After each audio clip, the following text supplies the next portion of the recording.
Welcome back to Kamen Rider Review, episode number 123. I'm speaking very softly because it's quite late and people are sleeping. That's mainly the reason for it. Otherwise, they'll be a little bit louder, and I do not want to wake them up. So, here we're discussing the second original movie released in the 1990s. Yes, a movie called Kamen Rider Z.O.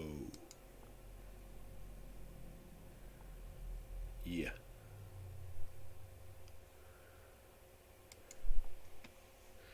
I believe this film was released in 93.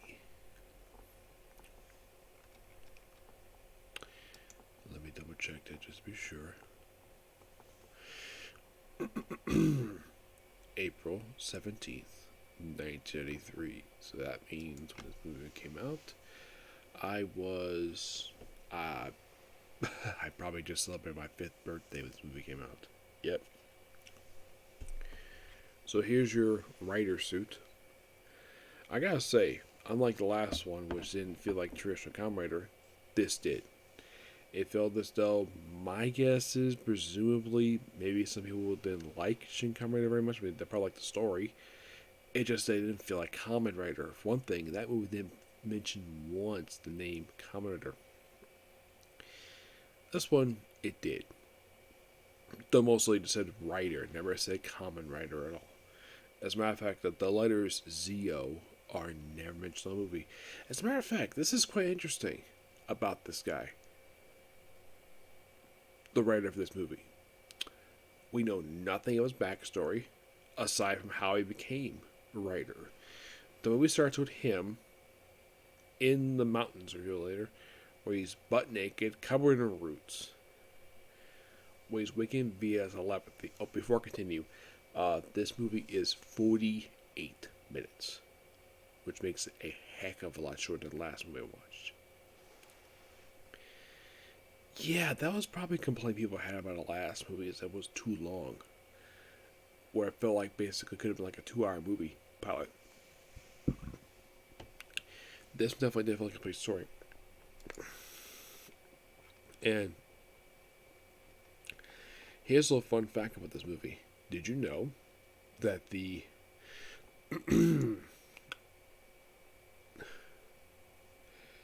that for the monsters of this movie, did you know that two of the monsters did actually appear in Mass Rider? Yes. There is Arcania, well, mostly, but it's actually Hydrasec. Arcania basically is powerful. Yeah, what they did is they kind of basically took complete different monsters for 2 different movies. Now, she's called in there as Come On Woman. Basically, she's kind of like the Spider one. My guess is this is probably the writer. Like, but I forgot to mention in the last video that the creator of the show makes a quick cameo in the last movie. In this one, he doesn't. Not at all. There's also Kamar Man, who is a bat creature, and he does not. Actually, he does appear in the show, okay, as Pyrosec.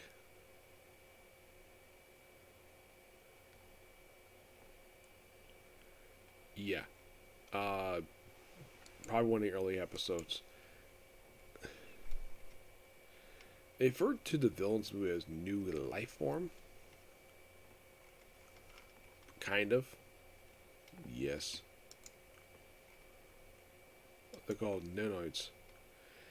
And they're led by Doris,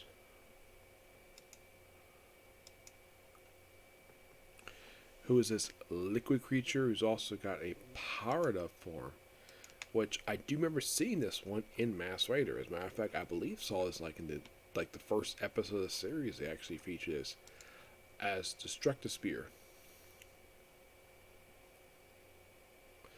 I believe it was from like episode 1 or 2. Let me take a look about that.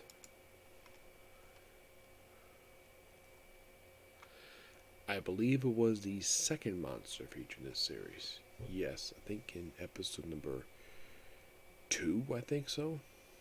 Let's take a look here. Could have been 3. Yeah, I think it may have been 3.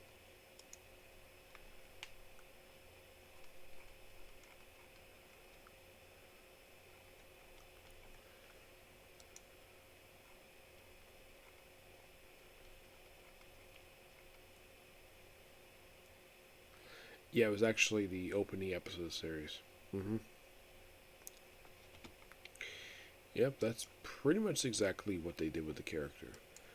And this one apparently creates its own monsters, a bat and now from the sub I saw,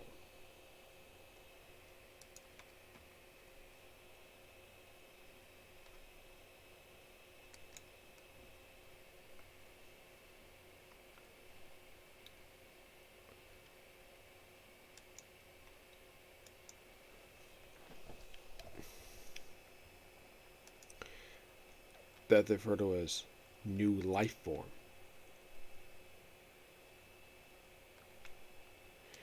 Yeah, I'm not really sure why, even though there is nanoids on the Wiki site.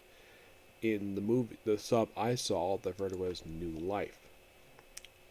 So, Zio was tasked to protect this boy from new life, which they don't really give a reason why he's doing this. He just is. Like, okay, protecting a boy from new life. Okay, so then they bring down. Apparently, this thing just comes out of nowhere. You think, oh, it came from space? No, it's a Earth-based thing. And it's kind of weird how they explain what the heck this thing really is. So, by the way, no bad guy organization in this movie. Just basically just one guy, one creature, and like two monsters. And like, that's it. By the way, Zio, he does the Hinchin once the entire movie, and that's what it felt like basically Trisha Kamen. He does the pose. I believe he does the pose that RX does. Yes, I'm not really sure exactly why they picked the RX pose. Probably because basically it was the last one they used. So he hops on his motorcycle, goes to the house, the Mutsuguki house. Now, here's the thing. When I asked the Mutsuguki house, it reminded me of the house from RX. It felt as though I think they must have used the same house from the show. They just used it for this movie, except the interior is completely different. It just the exterior looks very similar. So we have him arriving there. Oh, before I continue, EXO's real name is never spoken of the entire movie. His real name is Masaru Aso. So, yeah, they don't really give a reason why. And by the way, his actor, he would come back for a follow-up movie per se, but they replace him with somebody else.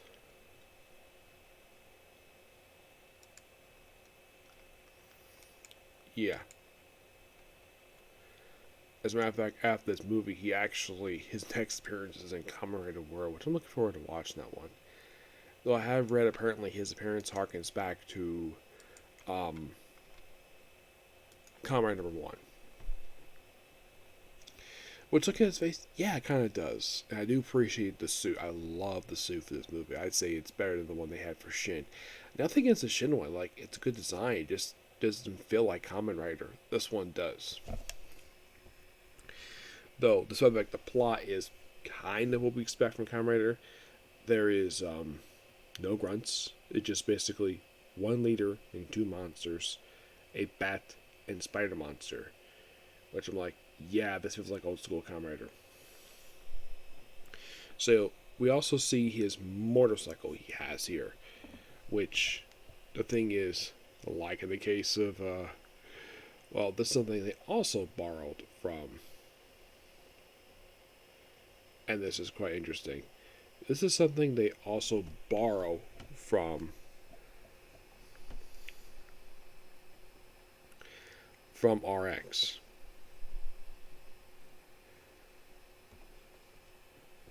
The transforming motorcycle. Yes, this is something they borrow from that one. It's like where it looks like this, and then when it transforms, it looks like this. So kind of like, okay, so we actually have a transformation of the motorcycle. Like, okay, interesting. The writer break type of thing. The writer break is something that writers don't usually use very much. I'd say the first one he uses was probably X. He was the first one he used, I think.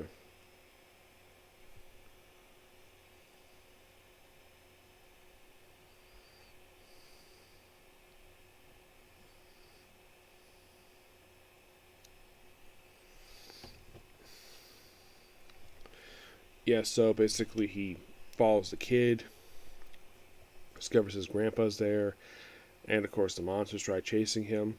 I love the way the music is quite interesting for this movie. I'd say it's probably better handled this movie than it was in Shin. Yeah, that one felt like very much like a little too much synthesizer stuff. It didn't feel like the music matched the mood of the fight scenes. This one felt like definitely it did. Mm-hmm. Yep, so they chase to a building. Then, of course, he gets impaled, so the creature gets fixed.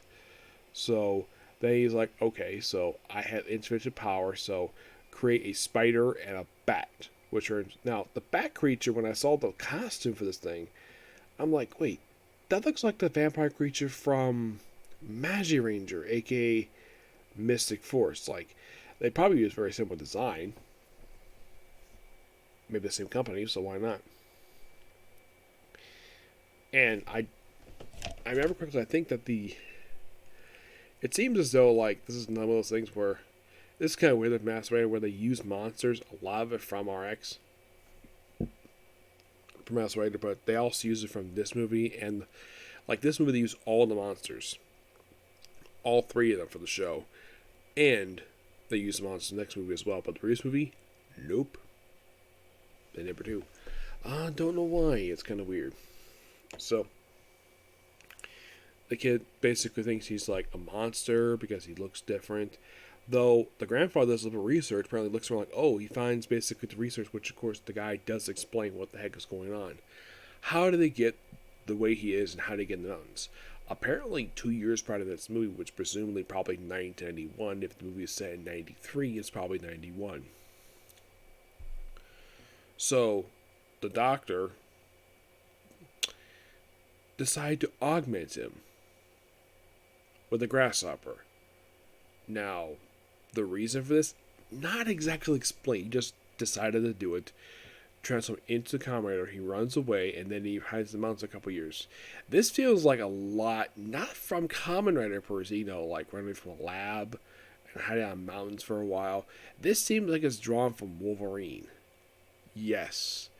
Now, my guess is because maybe the Wolverine comic was popular in Japan, so they must have taken inspiration from that. Now, this just seems kind of weird. And then, like, of course, explains, of course, the kid doesn't believe his father is basically as evil as he says. And he remembers he kind of is. And then, as the convincing in the course, then the monster attack basically a dojo, which is run by, I believe, his sister. But they refer to as his sister, anyways. There is Reiko. She, aside from fighting the monster, it's like, you also have Kurodara. Ooh, yeah, he is a legendary. It's Kojobuda. Yes.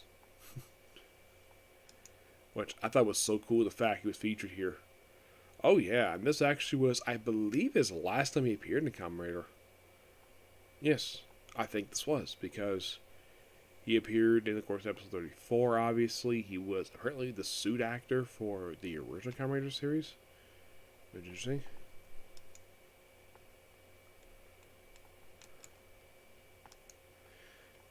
Yeah, it's like basically for Kamen Rider, he plays like two one-shot characters like that, but great to see the guy. Now Shimura and Mizuki. Riko is kind of referred to as basically like an Oni-chan, basically like a big sister. Into the monster attack, and of course they try to fend them off, and of course the writer proceeds to, he does take out the spider one, but he doesn't take out the bat one. The bat one proceeds to trail him thanks to the watch. Trails them right back to their base, which I saw their base, I'm like, wow, this reminds me a lot of something that happened like over a decade after the movie came out. It reminded me a lot of Go-Onger. The way the place is shot and the place looks very similar to the Pollution Minister's Palace. The Genga Palace from from Go On, Joe. Like, it's very similar. It's pretty much like an abandoned factory. In this place survive. This probably make an excellent place for Kamen Rider base operations, like maybe like a main base. But no, and of course he breaks through the wall, and of course he rides his motorcycle and finds, like, thinks it's a kid, but no, it's back reach. It limits pretty quickly, and then he finds the real one, and then he turns and finds the doctor who's missing the whole movie, and he's got like tubes in his body. This actually is never explained. It's like, okay, he's got tubes, okay, and then they unveil the real villain, Doros. The new life form, which was something that the doctor was researching, and he kind of created this whole mess in the first place. And he's trying to have the writer clean up his mistake he made. They have an excellent battle sequence. Eventually, at one point, he gets briefly absorbed. Then, of course, the doctor tells the son, "Hey, destroy the pool." And of course, he tries to first, and then, of course, he distracts. And of course, the doctor, who gets free from the tubes. And of course, the new officer tells the doctor, "Release me," and he like, wait, you're the one having the doctor held hostage. Why are you telling him to release him? That makes no freaking sense. Yeah. And of course, basically, the pool is, well, then the creature is eventually destroyed. He goes back to his regular form. He's destroyed. The doctor dies. They write it off. The kid gets returned to his grandfather. The kid is given the writer's jacket. The cool jacket he had. Not sure why he's given it to him. I mean, he has a sweater on, so why in the world give him his jacket for? This was kind of weird. And then he rides off, and that's it. Unlike the last one, which had a bit more explained, this one felt like the what version I saw. It felt like the stuff was missing.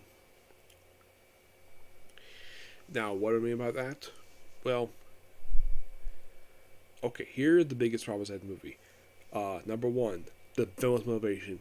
Why in the world is he going after the kid? Number two, why the doctor was researching this stuff. Number three, why did he decide to augment the main character as a Kamen Rider? Because normally any organization does this, or the only time I can think of this has happened where a doctor not associated with evilization does this to a particular person into Kamen Rider. Last time I saw this happen was basically Kamen Rider X, where his father made him into the Kamen Rider. Yeah. Also, how in the world does he basically have his motorcycle transmit when he does? Also, he doesn't technically say the word henshin. You see the word on the screen. You hear him say it, but you'll hear his lips say it. Another problem I have is the fact he does the rider kick. Great to see it. Last movie didn't technically have the rider kick. This one did. And he used it once. The entire movie. And I'm like, you're a Kamen Rider and you don't want to use your signature move. He uses the main villain. And the main villain seems like he's very tough. And he's beat by one kick. Yeah, this was just like, another problem I have, why give the kid the jacket for? And he rides on the sunset. I'm like, what? Yeah, I was just not a fan. I do like the story of this movie, of protecting the kid from these monsters, but it felt as though stuff was just not here. Also, the supporting cast do nothing. I mean, seriously, they're there just to be there. Take, for example, Dojo 4. You see brief training, running a monster, being guards for the kid, and that's it. They literally do freaking nothing. It's like, what's the point of having these characters here if they're not going to change the plot? At least the grandfather kind of did. I at least appreciate the fact he gave him a little bit to do. But I feel as though, therefore, just wasted. Heck, the female lead is not even interested. The only one we have the whole movie is not even interested in the Kamen Rider. I'm like, really? You have one movie, one woman in your whole cast who is not one of the monsters, and you don't bother having to do anything. Yeah, it's almost like they just threw these four people here just because we needed more characters who contribute zero to the plot. No, seriously. They contribute absolutely freaking nothing. I mean, they're just there to be there. And this seems like basically like Ojo is probably just here just for a quick paycheck. It's great to see the guy. Now, I don't know what he was working at this point in time. They probably just brought him in because he's a big name. And plus, also was featured in the last Kamen Rider series aired, which was Black RX. At least he had a role in that. But this one felt like basically he was wasted. I'm sure if he's ever asked this movie, he'd be like, yeah, I don't like that movie, or at least what he did with the movie. At least his character from RX actually freaking did something, and he was actually related to a kid in the episode. Yes. But aside from my negatives, there is positives. Like, the suit is amazing. I love the suit. The actor who plays Kamen Rider actually feels like he actually emits emotion this time. The whole movie, instead of having the last guy where he emits emotion, he emits like zero emotion. It feels like he doesn't really talk very much. This guy felt like basically he did contribute stuff in the movie. And this also kind of felt like something. It almost kind of felt like basically this movie should have a lot more longer of a runtime. I mean, yes, it's a 40-minute movie, fine. Shorter, okay. I kind of feel as though with this movie we cut out basically too much. And also, I gotta say this again. The main character's name is never stated. Like, I watched this entire movie. His name is never mentioned. Finally, I heard the name Rider. Something the word was missing from the last movie. He just referred to as Shin. It just felt like a weird transformation. This felt like was a lot better. And felt more like a traditional Kamen Rider plot style, Kamen Rider style movie than the previous movie did, which I do appreciate that. The only thing associated with Kamen Rider with the previous movie was the fact the organization was basically a reimagining of Shocker. This one felt like was just there. Like, what was the point of New Life Form? Nothing. It's like they were just created just to be a villain for the movie. And, like, okay, so you have a scientist who makes Kamen Rider for no reason and creates his life form because he wanted to study it. And apparently the brain in the jar we see in the flashback, that is that thing in the movie. I'm like, really? Yes, really. Do I feel as though that the monsters were handled better in Mass Rider? The monsters movie were handled fine, per se. They didn't have much personality to them, but at least they felt like, monsters. Yeah, but not much else to say. My guess is the reason why they included a bat monster and a spider monster is because it's Kamen Rider. We gotta feature those two because basically they're common with every single series to date. We gotta feature those two on a constant basis. Yep. That is gonna be pretty much it, particular view. And I know it's at the midnight right now, where I am. So I'm gonna head here, and when it gets morning time, I will probably get a chance to view the third movie of the series and do my anime reviews. And I think after my anime reviews, I may get time to watch the last movie, Kamen Rider World. So the next movie to watch will be Kamen Rider J. Okay? Next video. Bye.